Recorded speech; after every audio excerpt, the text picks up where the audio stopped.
What if the reason being yourself feels so hard isn't because you're afraid, and it isn't because you're doing something wrong? What if it's because your brain evolved to prioritize belonging long before it ever cared about authenticity?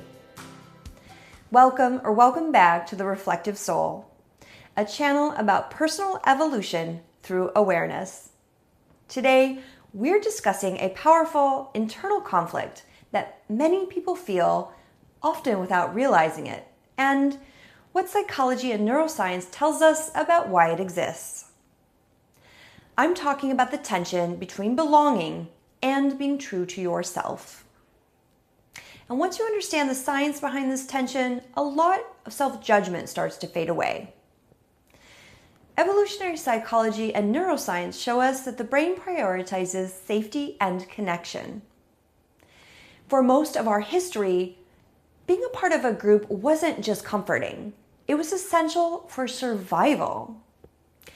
Belonging meant protection, shared resources, and safety, while exclusion meant danger. So the brain adapted accordingly.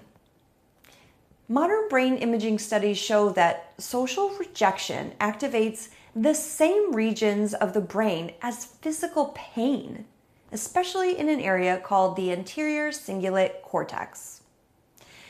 In other words, your brain doesn't just experience rejection as emotional. It experiences it as a real threat. Now, this is important to understand because it means your fear of being judged, misunderstood, or excluded isn't weakness. And it isn't arbitrary either. It's your biology. Now, here's where authenticity comes in and where the conflict really begins. Authenticity asks you to express your truth, honor your values, and reveal parts of yourself that may not be universally accepted. However, this feels risky to the nervous system, not because authenticity is wrong or unimportant, but because it can threaten belonging. So, when you hesitate to speak up, when you soften your opinions, when you shrink parts of yourself to fit in, your brain isn't betraying you. It's trying to protect you by preserving your connections with others. This is why advice like just be yourself often falls flat and isn't very helpful.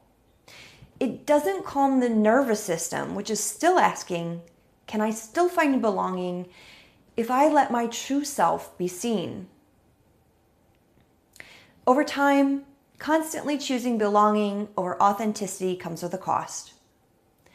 You may start to feel disconnected from yourself, emotionally tired, unclear about who you really are, or just quietly resentful, even when nothing looks wrong on the surface. This is what chronic self-silencing does, not because you're being dishonest, but because you've been prioritizing safety. It's important to make this distinction. You are not afraid of your authenticity itself. Your brain is afraid of losing connection. Once you understand that, you can stop fighting yourself and start working with your nervous system instead. So, how do you navigate this internal conflict without blowing up your life or isolating yourself? Well, here are a few grounded ways to approach this. First, authenticity doesn't have to be all or nothing. You don't need to reveal everything to everyone. Just start with selective authenticity and choose people and environments that feel emotionally safer. Let your nervous system learn that being real doesn't always lead to rejection. Safety comes before expression. Second, regulate yourself before you reveal yourself. If you're feeling anxious, tense, or rushed, your brain will default to protection. So slow down first. Pause and take a few deep breaths. This brings your prefrontal cortex back online, so you can choose authenticity instead of reacting from fear. Third, let belonging evolve, not explode. Some relationships will adapt as you grow, and some won't. That doesn't mean you failed. It means you've evolved. Authentic belonging is not about being accepted by everyone. It's about being accepted without abandoning yourself. Let me say that again because it bears repeating. Authentic belonging is not about being accepted by everyone. It's about being accepted without abandoning yourself. That kind of connection may be quieter at first, less reactive, less performative, but it's far more sustaining. And when you stop shaping yourself to be liked by everyone, a few things happen. You may start to speak less to certain people. You'll stop relying on constant validation or reassurance, and fewer people may instantly click with you right away. So it can feel quieter. And if you're used to connection feeling loud, frequent texts, intense bonding, constant agreement, this quiet can feel unfamiliar or even lonely at first, but quiet doesn't mean empty. Sustainable connection doesn't drain you. It doesn't require self-editing, and it doesn't depend on performance or people-pleasing. These connections let you exhale. They allow disagreement without threat. They feel stable instead of conditional, and you're not held by approval. You're held by mutual safety. So instead of asking, do they still like me? The question becomes, do I feel like myself in this connection? That way of interacting with the world around you will feed you instead of consuming you.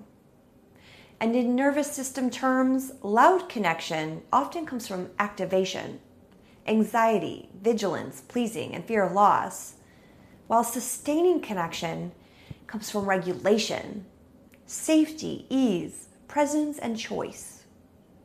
It may feel subtle at first, and that's because your nervous system is no longer in survival mode. But over time, it's the kind of connection you can actually live inside. So here's the takeaway I want to leave you with today. Your desire to belong is not the enemy of your authenticity. It's the reason your authenticity feels brave. Growth doesn't mean rejecting your need for connection. It means updating your nervous system's definition of safety, and that takes time. If this gave you language for something you've been feeling, I'd love to hear from you in the comments what stood out to you. And if you'd like to keep exploring awareness, nervous system understanding, and how to live authentically, I would love it if you subscribed to keep learning practical ways to reconnect with who you really are. And until next time, continue to discover, align, and grow. And thanks for watching.